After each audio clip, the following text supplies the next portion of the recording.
Mais on a peut-être mais on a besoin de voir des leaders comme Bissoboé remplis de valeurs que moninga tengami na kila nananga. Au moins batande wana te. Baba kende wana za bato za lokoso. Il pensait que non nanga aokanga mbokande ando cha ma aventure que non akoma Kinshasa. Il pensait ça. Mais aujourd'hui c'est Kidal il vient ne batelemi wana et comme il a une phase ya ko benga na bango parce que les cris de nos frères et sœurs au bazar na Goma nga ba benga tous les jours. Présent Mishiki Mbote na yo ici Rosali.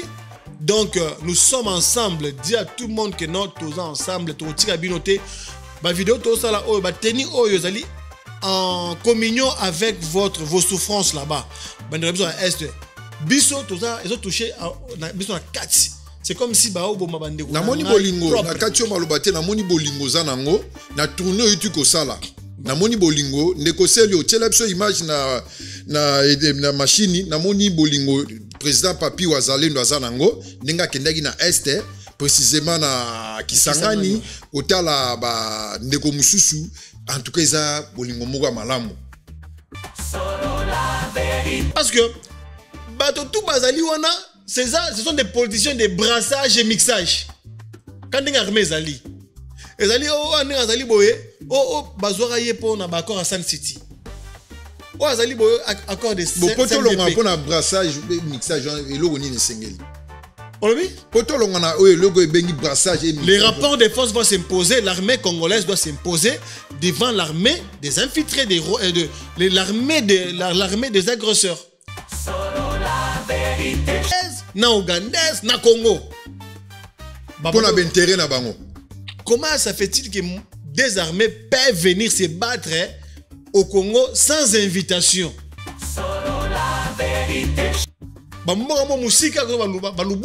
C'est loin de Kisangani.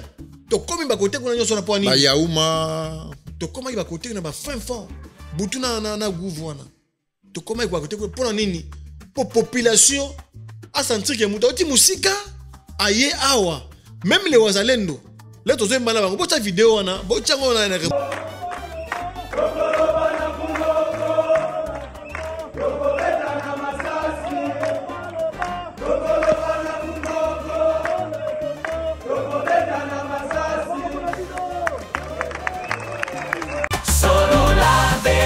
chante enfant, toute la foule suit son essor. La vérité en écho résonne, avec Miguel Niemba tout se donne.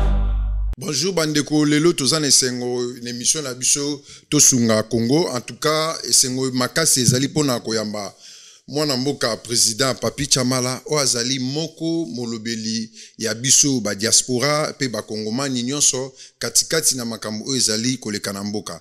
Pona yango émission na biso ya lelo tosunga Congo ezali na makambo oyo ya malamu ya poto solola toka bola pona ba kongomani nyonso esika bazali bako akolanda. Na yango thème ya na biso ya liboso ezali patriotisme. Patriotisme lingi koloba mutu alinga mboka na ye.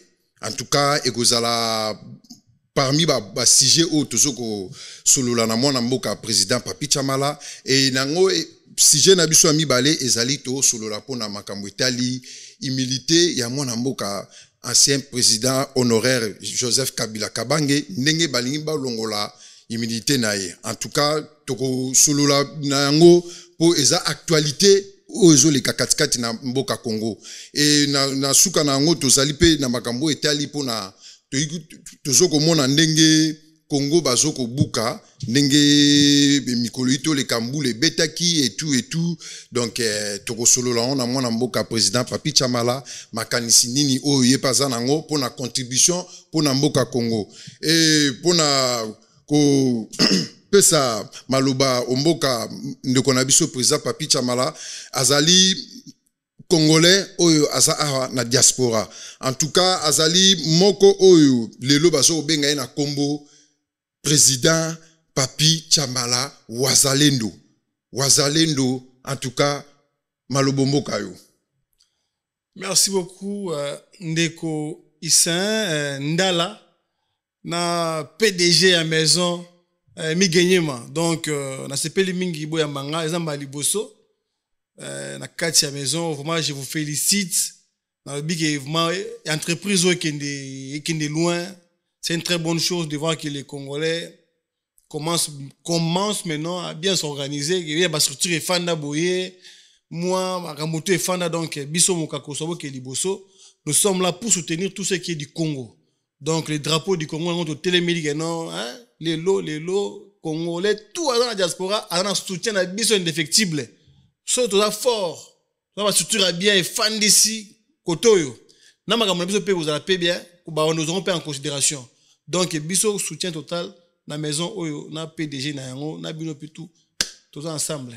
Mwana mboka papi wazalendo bakobenga o papi wazalendo papi wazalendo azanani papi wazalendo Chamala azanani. Ah merci beaucoup ndeko.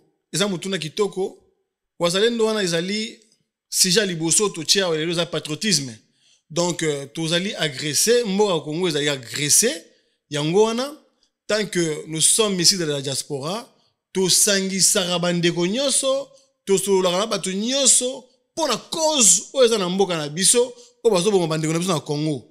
Yango biso to telema, depuis bitumba, oh, des phases autres depuis le 1er février, l'ergo mekwea, na bande konyoso to sangana to bengana, eza ba parti politique. Ezala ba association, ezala ba personnalité, ezala ba na kotoyo, to sanga na collectif oyo to benga groupe de pression contre l'agression rwandaise. Ezali groupe oyo benga intergénérationnel. To sangisi ba congolais nyonso de toutes tendances confondues autour du drapeau. Bendele etele malikolo, bendele ekoyate, yango to sangana na kati ya iloko bazo benga groupe de pression pour nako tia pression contre baini ya Congo oyo balingi baboto la biso babele na biso o bazali ko boma o bazali ko violer ba mama yango biso to telemi na cadre oyo la tenue bozomona militaire oyo bozomona bande oyo ezali bande ya makila signe ya makila tenue ezali signe ya résistance pe ya résilience contre l'agression rwandaise.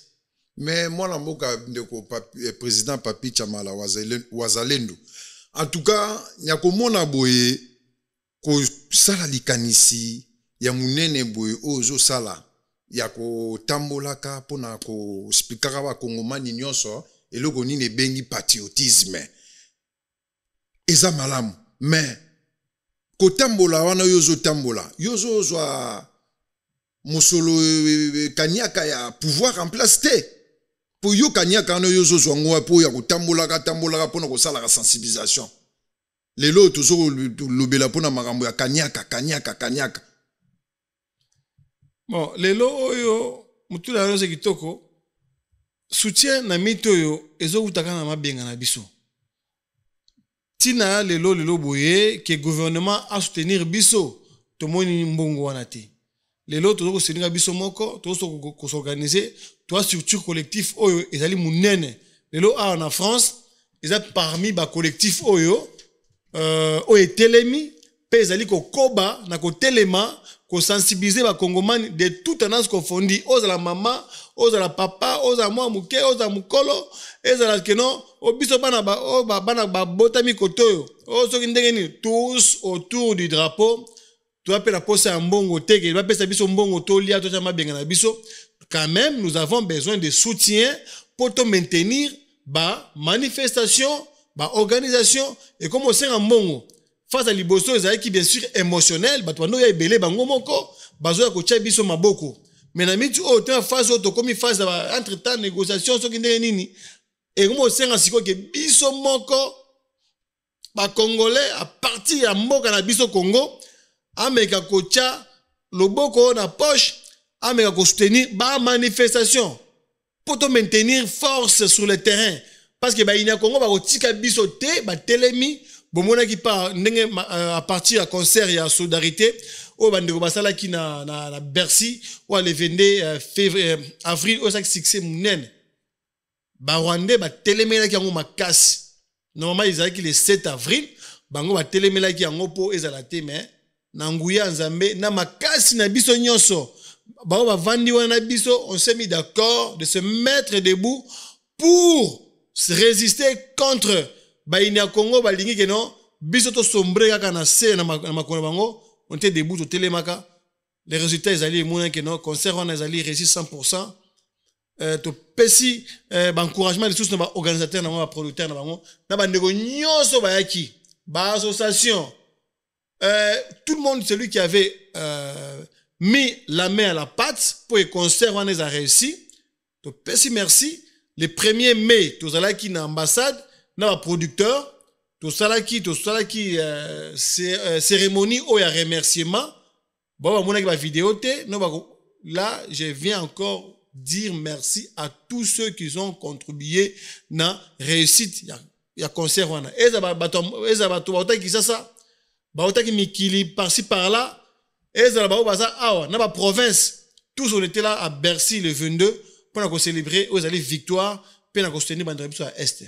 Mais ndeko président Papi Chamala Wazalendo, tout le monde qui awa bamilulu ya kafu. Et loko nino esala kike, boko ako réussi na bamilulu ya kafu, bana o babotami awa, bako ako telema pour na ko bundela mboka na bango. En tout cas, et logo nino et ça là qui est beau réussir et logo marche wana. Na sepeli mina mutuna parce que thème alibozo zali patriotisme. Patriotisme ne sala rage mutu na mutema na ye wabenga makile gangi. Le patriotisme c'est quoi? Un patriote. Celui qui défend sa patrie, celui qui défend sa terre, celui qui défend sa maman, celui qui défend son père. Ça veut dire que c'est le patriotisme. Nini mutu nzoto zoko ningana yeso ki mboka na ye bazoko boma yango bazoko tuer yango bazako blesser yango baochu bango bambeli. C'est là où makile ganga ki pitisko ezo ganga. Tisko ezo ganga parce que nous sommes debout toi luana pour na ko défendre kozwana. Tout mona ki bana nyoso o bana kotoyo bango l'air to bandi ba makambwana biso oyo toza parmi Oyo, bato bazalaki, initiateur. Donc, on a décidé à ce que biso bato, tozama mikolo, tozonga sima, bango bazali bozo, to valoriser bango, parce que bango bazana donne à sika. Merci beaucoup, Ndeko. Parce que c'est très important. Tozaki wana na Paris, on a fait des manifestations, bato on était debout contre l'agression rwandaise.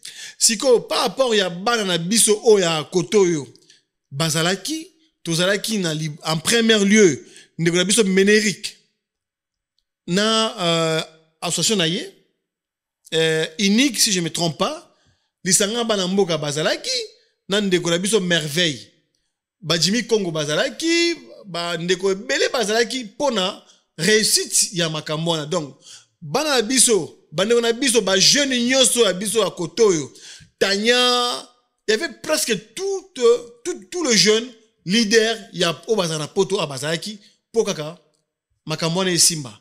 Donc force wana otozaki nango wana na obinga ngo force intergénérationnelle. Nous devons maintenir ça, nous devons conserver ça jalousement car c'est par là où nous avons fait tomber Kagame a été dévalé, le lot Kagame Rwanda na niveau international pour parvenir biso diaspora qu'on faire plier l'ONU, va reconnaître le Congo comme un pays agressé par le Rwanda. 27 résolution 2773 73. Donc on a reconnaître que Rwanda a agresseur na Congo. Depuis Bamboula, depuis plus de 30 ans, au Rwanda a koboma na mboka Congo à partir de la diaspora, à partir de na yo tobunaki na mboko Paris. Parce que Paris n'est pas membre bandaki. Après bando musu bazui, to moni na Belgique, ba Dorlay, na Luxembourg, bando bazai belé kuna. Donc tous ces gens, tous ces Congolais, nous sommes mis autour du drapeau pour mettre Kagame en échec. Là, Kagame est en échec. En échec. Donc nous ne pouvons pas lâcher. Nous sommes obligés de continuer ces combats jusqu'à tel point que le Congo sera vraiment totalement libéré. Voilà.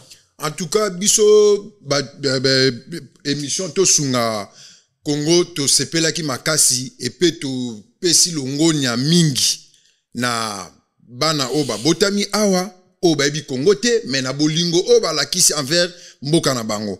biso bato émission to sunga Congo en tout cas tozo ko pesa longoni ya mingi makasi et na yo ndeko président Papi Chamala Wazalendo. Papi Chamala Wazalendo azanani pona ko telema eloko ebengi patriotisme. Papi Chamala Wazalendo azanani. Merci beaucoup. Nga azali congolais. Wabengaka congomani na botami na Congo précisément Lubumbashi. Donc depuis moi muke papa nanga a initié nga na makambo po. Memanga ko mema na politique. Wana si wana tozana i de pes. Memanga kuna i de pes. Wana bandati wana entre temps biso tout la province est belé hein. Wana mike déjà gauche droite mais ko kola bien boy mécanicien kota bien na kin. Ozomo hein na kin bana matonge bana lemba donc on a des bases vraiment depuis na kin n'engana zaka na matonge donc passe to koli tout donc là les bases après peka toto pe trop hein jeune du sous to mikili bandi kusuko militer fort na poto awa na IDPS après IDPS mouvement combattant à partir de 2019 nous avons créé parti politique dans Congo Fort. Congo Fort c'est un parti politique où allez comme militer contre banti valeur pe changement de mentalité. Donc lelo to mingi na cadre il y a bitumba kangi biso oyo il y a ba agresseur. Na temps politique les mamwe ozala mo calme tout cas ko poto balosa bien makamba Congo Fort comme ça to senga ba tout va adhérer na mouvement oyo défendre ba valeur. Pour les to monique Congo et que ne mame mi belé bambreme belé mais c'est ce nouvelle donne batoma indu sa sika po vanisa masolo mendeko Papi Chamala Wazalendo o monite ke mboka Congo ezo lakisa malokola to sana bakonzi mibale mboka Congo ezo lakisa matozo lokona bakonzi mibale nandeni mena este kunanga mukuna to mona nanga koto to mona mukonza mboka papa président béton te ezali nanga azali o baobenga mobomi un rebelle aekuna a koti par effraction a bombi bandeko na ye po azwa ndambu ya mabele o azana ngwana o azoko dondo wana awasala ba aventure wana c'est pour un temps un petit temps à Rokende. Je lance l'appel à tous ces compatriotes de la diaspora au bazar qu'on a tenté bagende kolanda nanga to bona vidéo ba olekisa ke no bana poto mais wana bazar bana poto peut-être oyi bango te mais on a besoin de voir des leaders comme Bisoboye remplis de valeurs que moninga na tengami na kila nanga au mona batande wana te ba kende wana za bato za lokoso. Il pensait que non, nanga, aokanga, mbokande, ando tia ma aventure que non, aokoma Kinshasa. Il pensait ça. Mais aujourd'hui, c'est Kedal, il vient, ne ba tele mona, et comme il a comme la phase ya ko benga na bango, parce que les cris de nos frères et sœurs, au bazar na Goma, nga ba benga tous les jours. Présent, Mishiki, Mbote na yo ici Rosali. Donc, nous sommes ensemble. Dis à tout le monde que nous sommes ensemble. Tout le binoté. Ma vidéo, tout ça là, bah tenir yozali en communion avec vos souffrances là-bas. Bah nous à est. Biso tout ça, ils ont touché biso na kati. C'est comme si bah obo mabande. Na moni bolingo, na kati o malobate na moni bolingo zanango, na tourner yutu ko sala. Na moni bolingo, ndeko selio, tshela biso image na machine, na moni bolingo. Président Papi Wazalendo azanango ndinga kendaki na este précisément na Kisangani kotala ba ndeko mususu en tout cas eza bolingo moko malamu et tout ça nga mingi l'air Kabila alobike azokota na Congo à partie est ya oriental partie orientale ezali ngi Kisangani. Et ça n'a pas si nous avons un pote na fana mais comment est-ce que tu causes la boye mututu pour avoir pouvoir na Congo il faut qu'à boma Kabila ou azaki na pouvoir afin na pouvoir 22 ans 18 ans na ye 18 ans papa na ye 22 ans mobimba ta niveau mboka ezali Congo est inexistant. Mbok, il n'y a pas de structure, il n'y a rien du tout. Oh, les alliés, il y a Makasi, il y a Kosungambo, c'est ça. La Kabila lobby que non, alors qu'il est parti oriental. Les jours-là, je me suis dit que non, là, il faut quitter Mabele, il faut quitter Nekuna.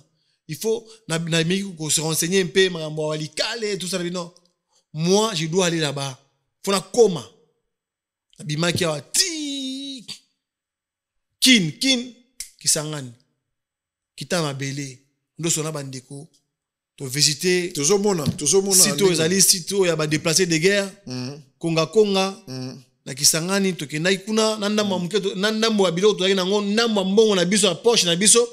On a donné à ces compatriotes au bazar na passi. On leur a donné le peu qu'on avait. Mais si vous avez belé pe, bandeko bo pesaka. On a fait tout ça pour nini, pour soutenir bango. Quand on a mosika na Paris, kolobakeno, tous ensemble na bino, c'est facile. Mais alors sur place, qu'on soit risque wana, ils a passé. Ah, tout le monde na tombe guerre à 6 jours. Entre l'armée rwandaise, na ougandaise, na Congo. Pour la benterre na bango. Comment ça fait-il que des armées peuvent venir se battre au Congo sans invitation? Bengi bango te, mais bango ba ye pour pas bundakati na mora biso.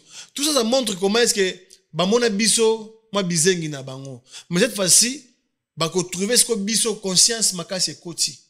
Topé anami topé toye ko sa émission pour réveiller les consciences, pour mobiliser, pour sensibiliser les Congolais que non, nous avons qu'un seul pays, c'est le Congo. Nous ne pouvons pas brader, nous ne pouvons pas jouer avec ça. Donc nous devons garder ça jalousement.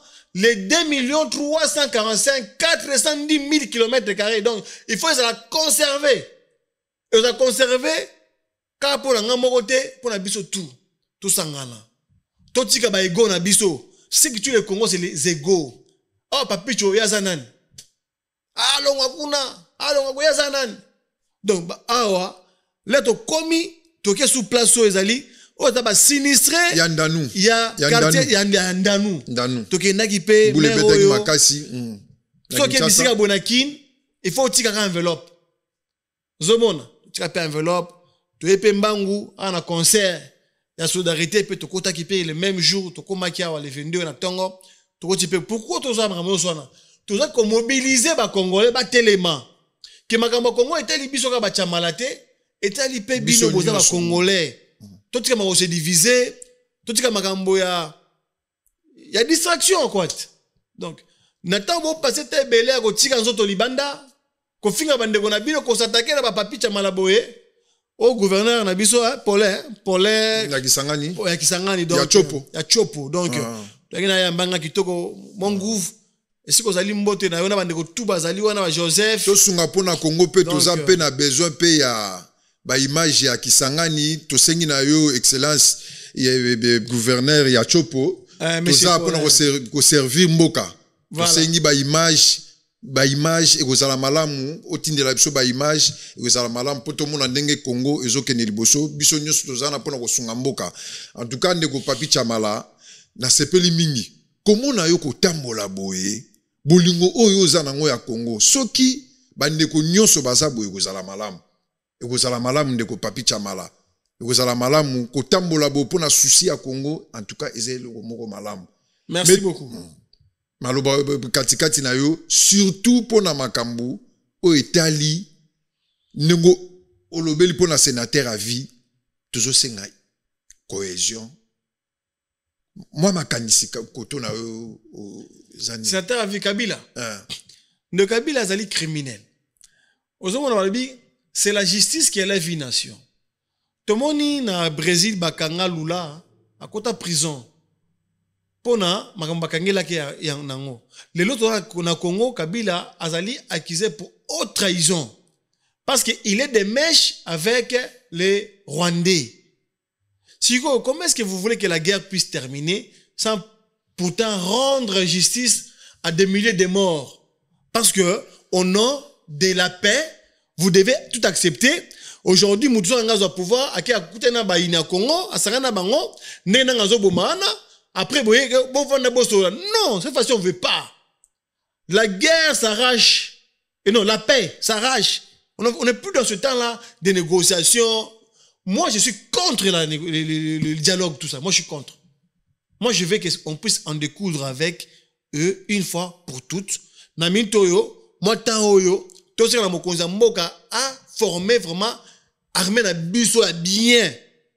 Battre tout, libanda. C'est ça, en fait. Le pays, c'est les rapports de force. Entre les États, c'est les rapports de force. Hein. Ce n'est pas cause à laquelle non, négociation, tout ce que Obasanjo est en train de faire. Moi, je m'en fous. Tout la Senko, je m'en fous. Moi, je veux que biso Congo, ma pinga na biso na bandego wazalendo, na biso talibanda, qu'on puisse aller terminer cette guerre une fois pour toutes. Biso moko.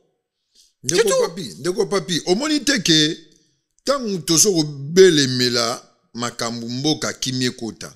Ndeko papi mboka kota na kimia na kofande sika. Na négociation. Na négociation. Papa nanga, obi combien depuis indépendance? Combien de négociations?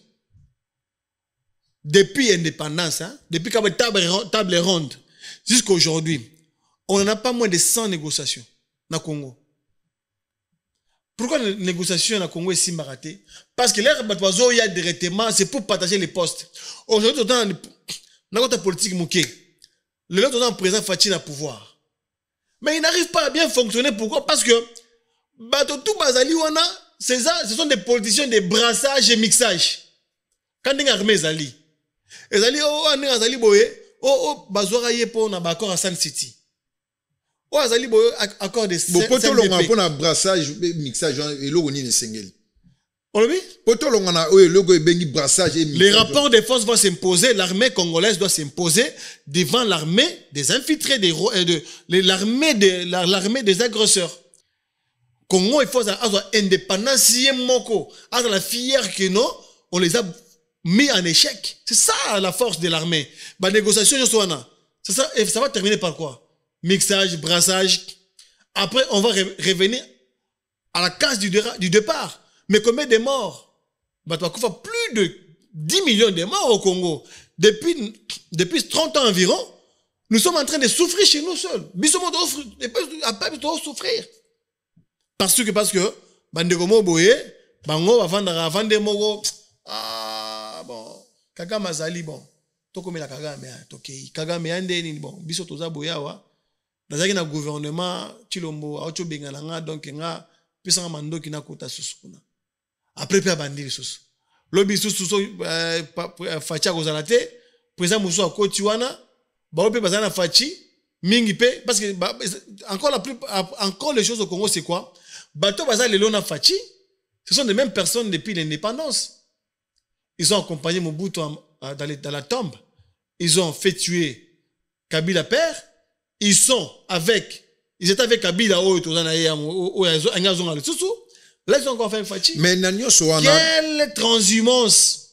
Est-ce qu'on va continuer toujours avec la transhumance qui fait qu'aujourd'hui, au Congo, la population ne se retrouve pas dans la politique? Mais pourquoi? Parce que le président, il est entouré par des vautours. Ils sont là que pour leurs intérêts. Nego papi na katio malobate. Président est entouré par des vautours. Il est lingi. Parce que le lot au monde et l'autre au ba bengi mokonza mboka. Tant que monde que non naza entouré par des vautours. Okoka bona na ba vautours wana. Yango biso to militaire ke solo mbongo ezobunga. Biso to militaire na mito président Fachi kabwana na batu wana ba pembe na yo. Balingi yo te. Balingi biso pété. Balingi pété. Boya wana obunda pona yo. Balingi bango biso te. Combien des appels qu'on appelle? Combien de messages qu'on envoie? Ils répondent même pas. Il y a des même informations très sensibles de Nango. Au côté de Nango, ils s'en foutent complètement. Ils s'en foutent. Mais comment est-ce que biso toza ba leader déjà na poto boye to ke na parti ba to amona biso on a ba service ba considérer biso. Mais au Congo, jamais ils vont te les faire. Ils te combattent même. Donc nous sommes obligés maintenant de dire la vérité parce qu'on a caché ça. Tout caché plusieurs fois. Tout gardé. Mais là, c'est question de vie ou de mort. Ndeko papi. Parce qu'il va nous avoir un coup fort. Ndeko papi, je m'excuse. Au moins, il est là. to condamna ki 18 à Kabila. Kabila Mouibi, Kabila boy. Mais même système les loto remona Congo ke na KO. Congo ezoko zinda. Ninge Congo ezoko zinda to ko tika mboka zinda bongo te. To ko tika mboka zinda bongo te pona nini? Yonanga to participer pona mboka wana elongwana KO tozo kene nango. Corruption l'équipe Boutumoyi, Kimoyibi, Boutumoyi, Kimoyibi, tout autour batu bafandi na Mukonzamboka. Mais Mukonzamboka, akokanga pe bango te, akotika bango ndengwana, impunité, mboka ezokende na kokufa, ndeko papi. Tokondana ki Kabila, mais lelo eza tour ya Chilombo, ndeko papi. Biso to milité pour na état de droit. Ozomona, depuis kala Papa Etienne, c'est que dans Moulumba la biso, Bobunda pour nini, prenez-vous en charge. Le peuple d'abord, après quoi? État de droit. Slogan le peuple d'abord, kolobango te pour peuple biso tozo ko bunda tisikoyo, so moi na telemi awa na koloba boye parce que moi je suis pour la justice pour tous. Je suis pour que la population congolaise puisse se retrouver dans la politique menée par le président de la République. Peuple a se retrouvé. Président Kabwana Naba braka se nyonso tubo wa entouré wana. Ba tutu ba lingi o kende o aider peuple ba lingi te. Parce que so ba lingara peuple na ndambo bazwaka wana banga ba se contenter nango ba détourner te. Banga ba tika que population nazo ko souffrir. O ba utiliser chaque élection. Ba yena ma ba t-shirt. Ba na ba loso wa tina se. Donc, population, azoko souffrir, mais bango, non. Nous demandons, cher excellence président de la République, papa, to senga yo que non, kabwana batuana, balingi na bango yote, ils sont là que pour leurs intérêts, bazali wana, ils ne veulent même pas nous voir, nous autres, se rapprocher des présidents pour nous connaître la vérité. Pour bien donner expertise à terrain. Naouti Kisangani. J'étais avec les Wazalendo. Liboso ba Wazalendo. Boutou ba 2h du matin. Ba mora musika ba lubutu. C'est loin. De Kisangani. To komi ba kote kuna nyoso na po ani. Ba yauma. To koma ba kote na ba fin fond. Boutou na gouvwana. To koma ba kote kuna pona nini? Pour population a sentir que muta oti musika aye awa. Même les Wazalendo. Là, tu as une bonne vidéo, tu as une bonne vidéo.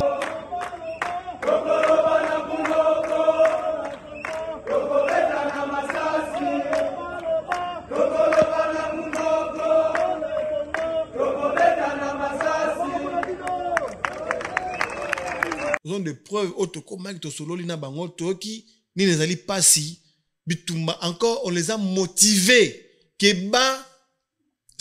ba CDT bango bazala kaka otake ba ke liboso to pamboli bango ke non na kombo ya Nzambe na kombo Lumumba bokeni bo gagner bitumbana omone lo quand même savoir sur le terrain nanga a subir ba échec ebele malgré que samedi passé ba kocha ki banga ba ko sa Uvira ba kocha si ba militaire rwandais, militaire ougandais, na kenyen.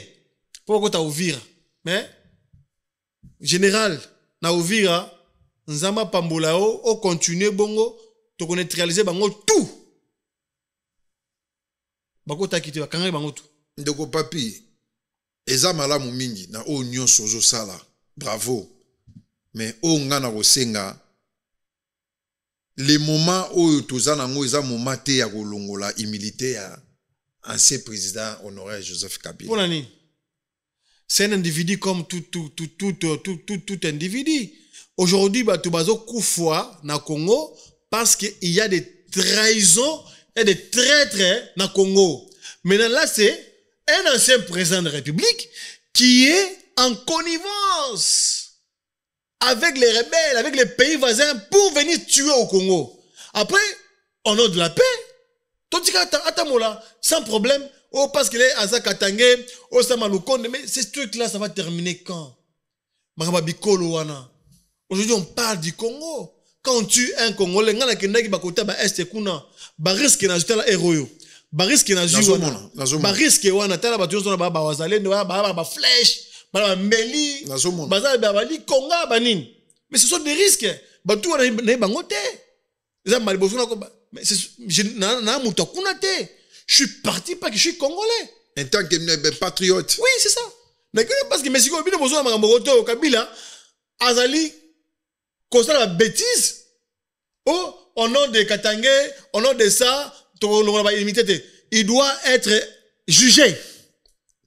Le Congo que nous voulons, c'est le Congo de la justice.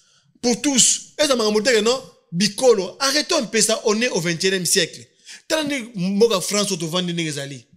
On ne parle plus Bachti, on ne parle plus des Gaulois, on ne parle plus de Bateau Sud, on ne parle même pas de ça. On parle de la France. Et puis tous dans la cohésion, c'est comme ça. Mais au Congo, au Bokanga était pas Kazali, Moutuya Kasai. Au Bokanga était pas Moutuya Boy. Mais non, on s'en fout de ça. Nous, derrière le président, Tolingi Keno, Bakanga, Moutou tout Asali Mbeba. Tous les Moutou. On a la Moutou, il y a IDPS, il y a MPR, il y a MLC, Ondegoya. Quand tu commets un forfait, tu t'arrêtes. Ndeko papi, tomoni aolobi mutu nyoso bakangaye. Nicolas Kazadi, mbongo aibi papa Tito, aiba mbongo ya l'État, abimisa mosolo kanyaka ebele Nicolas Kazadi, bakangaye te. Ako banga justice ya Congo te Nicolas Kazadi. Nicolas Kazadi aza komona komi au-dessus de la mêlée. Mais pona likamwa Nicolas Kazadi, batu bazo c'était. Mais pour la magam sousou batou non voilà ndeko papi président wazali eza malamu te moment tozali eza moment te ke ono Kabila Kabila aza le passé tozala na bomoko to beloko nini oyo sengeli to kosunga mboka parce que eza pasi komona ba bi o ba Nicolas Kazadi basali na mboka Congo. Pour Nicolas Kazadi par rapport à interview na to sala ana to lanaki yango. Mais comment, jusqu'à ce point, procureur de la République a interpellé été? Parce qu'il a affirmé à ceux que comment bango va partager avec mbongo. Ça va être mbongo. Mais comment est-ce que le procureur n'attend Otozali, mais c'est Moutamba? Tout le monde a qui moi chaud, mais là, on commence à se refroidir. Mais qu'est-ce qui fait que les Congolais, il n'y a pas le sérieux? Moutamba a bien, mais là, tout le monde est comme moi, l'icolo. Procureur, directement, il faut interpeller Nicolas Kazadi à justifier makambo aloba kiwana. Oh, ba partage mbongo, ba sa a bengaye. Après, ba instruire le dossier. Déjà, il y a suspect numéro 1, parce que c'est lui qui a parlé. Donc, je suis d'accord avec toi que la justice doit faire son travail sans distinction. Nicolas Kazadi doit être entendu. Tu connais bien? Aïe d'abord. Tu as des pression. Nicolas comme le gars au-dessus de la mêlée. Na Congo, mboka ya Nicolas. Bien ba clique à batu moko boye. Ba diaspora. Il y a une pression que ba yokaye, ba interpeller, ba yokaye parce que ba allégation lobby est très très très grave. Donc il doit être entendu Nicolas Kazadi. To longwana to comme à niveau ya Ndeko Kabila. De Kabila, les lots on déco peut-être pour bandeko na bazo kufate ou bien ozana baninga na STT yango peut-être nazana baninga yango zo babongo nazana baninga ceux qui ne ba la kuna parce que les tireurs des ficelles basé belé ozu Kabila ozu bandeko oyo les lots tozana bino awa ezana bandeko bazana les lots oyo bazana États-Unis bazo kende ko continuer lobbying na bango pour accord Oyo, Congo a signé dans les États-Unis, va signer en côté. Il y a des Congolais, de surcroît, non, nous allons aller là-bas pour contraindre un signamété. Bah, ça, lobbying, makasi même que Congo a un siège dans l'unité. Donc, comment est-ce qu'un Congolais peut se mettre dans Zela pour Mboka, Congo, Ezwa honneur, Ezwa place. Pourquoi on a échoué? Pourquoi on n'a pas entendu la voix du Congo depuis Congo pendant très longtemps. Parce qu'on était absent dans des institutions internationaux. Tozaka konakatiti. Yango moni, lelo, Rwanda wandaiko tambola lokola ye moko. Mais lelo, na leadership lelo et pas à présent, mokonza mboka, Congo azongi na kati. Mais ce que nous demandons, c'est quoi? Nous demandons à ce que, bandeko nyoso, bazali ko bundisa Congo na minute oyo, ba anti-patriotes, oyo, bango ba lingi que Congo a échoué, parce que, il y a le président Fachi, bango ba lingi Congo a échoué, nous leur demandons d'abandonner cette voie. C'est une mauvaise voie, parce que, sur le lo oyo, Rwanda a dominé le Congo, c'est une honte pour tous nous les Congolais. Quand on nous demande ici que non, papi, on ne comprend pas, vous avez un grand pays. Un petit pays comme le Rwanda, ça vous fait souffrir. Tout le monde là-bas, le Rwanda, vous n'avez pas honte. Vous avez la sonité, même nos enfants nous demandent ça. Batali, Rwanda, 55 000 km². Maintenant, les grands Congo. Avec plus de 100 millions d'habitants. Plus de 100 millions. Mais Rwanda, même pas niveau à Kinshasa. Même Kinshasa, la popularité, elle est qui? Population, elle est qui? Population en Rwanda. Mais comment est-ce que vous plairez? Donc nous, aujourd'hui, nous les Ouazalais, nous, avec les groupes de pression, Bandéotou Bazali, Bandéo King, Madame Pinks, Bijou, nous sommes là pour que tout le monde les biso. Ndeko papi Ouazalendo, tobo ite, eza malamu. Mais yebake, pour nous tombola ekolope, il faut justice à la malamu. Bien sûr, bien sûr. Mais na mboka na biso justice eza toujours à malamu te. To mona mutamba azobunda mais kanyaka lete zoko bimaka butu moi impunité batu baza tout autour à mokonza mboka baza na bobangi te. Koyibe komi challenge.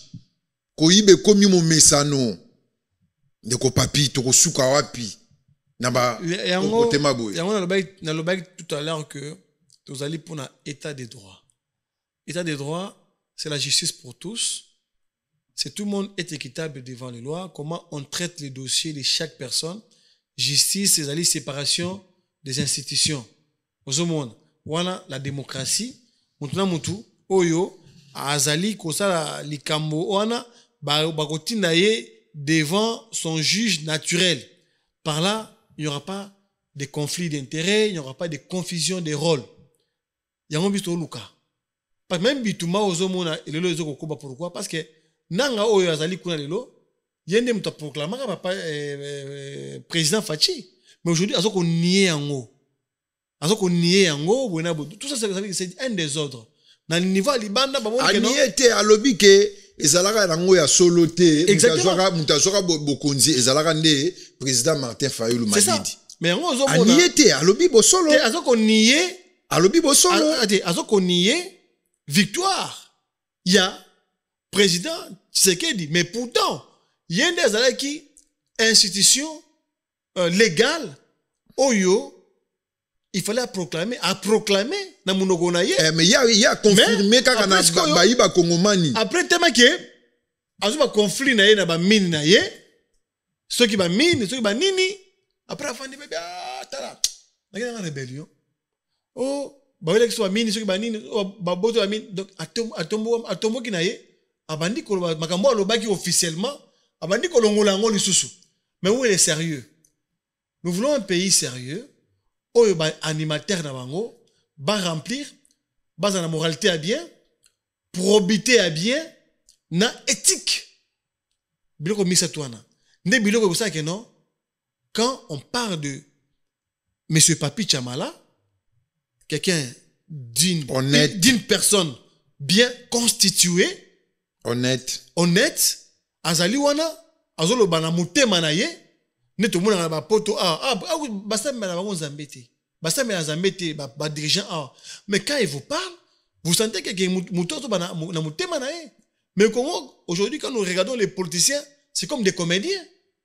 Sur les politiques na otie ba bouiboui c'est presque la même chose. Mais alors Congo les hommes d'état comme Tshisekedi da Mobutu on a zona ba défilé wana. Les Congos là de la fierté. Congolais, quand on parlait de la politique, c'est des personnes constituées. Ce n'est pas aujourd'hui. Tout le monde parle de la politique. Même les guignols, même les comédiens, même les TikTokers. Mon TikTok a la politique. Mais quelqu'un, vous sentez que non, il n'a pas d'argument. Il a gauche, droite. Comme à Doué, mais attendez. Les imbéciles ne peuvent plus dominer éternellement les Congos. Nous, on va se lever devant eux. Nous devons mettre un pays, un pays fort. Comme les partis politiques que j'ai créés, qui s'appellent Congo Fort. Donc, ça veut dire que nous ne voulons pas des antivaleurs, basés à espace. Basés espace, mais basés espace na mboka. Basés espace na mboka ya liboso na zokende na onde ko président Papi Chamala Wazalendo. Ya liboso ezande ko Nicolas Kazadi na bandi na ye. Bakomisi misolo ya Congo, kanyaka Congo lokola ya bango. Bakomisi kanyaka ya Congo lokola ya bango. Impunité, yango ezo sala ke même na ba occidentaux ba ko pesa Congo mani nyonso valeur te. On a raison. On a répondu que nous voulons la justice pour tous. Justice pour tous. Batu nyonso bazala mesurer ndenge moko. Lelo otozo mona ba vendeur de portables bazan ba prison. Non, ba voleur de portables hein. Ouais. Vous avez portable bazan na prison. Mutumo boye anyataki soki mokonzi moko na lokolo. Banyati batie na prison. Mutu moko azaki na nyongo moko ya moke.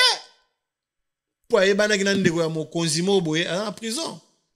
Mais pourtant na prison na esengeli ke délinquance nyonso, vol nyonso ezala condamné de la même manière ndenge bazokanga bana bato mike wana na ba prison. Yango to senga mokonzi mboka ke no biso asima na ye. Ndenge politique to asima na ye. Que amema mboka wana la délivrance totale. Akaba déjà mboka wana ça de martyr, avec une raison parce que le mal est très très profond dans le Congo. Le mal est très profond. Très profond. Donc biso tozali wana, j'ai ceinture de sécurité que mboka wana ezala kaka 2 345 000 km², 410 m². Wana etika libela ne bitumba na biso. Autoza na ngona groupe de pression na bandeko na nyo surtout bazali wana Laura Kanyuka Foreman bandeko Julien. Donc nous sommes là, nous allons nous battre.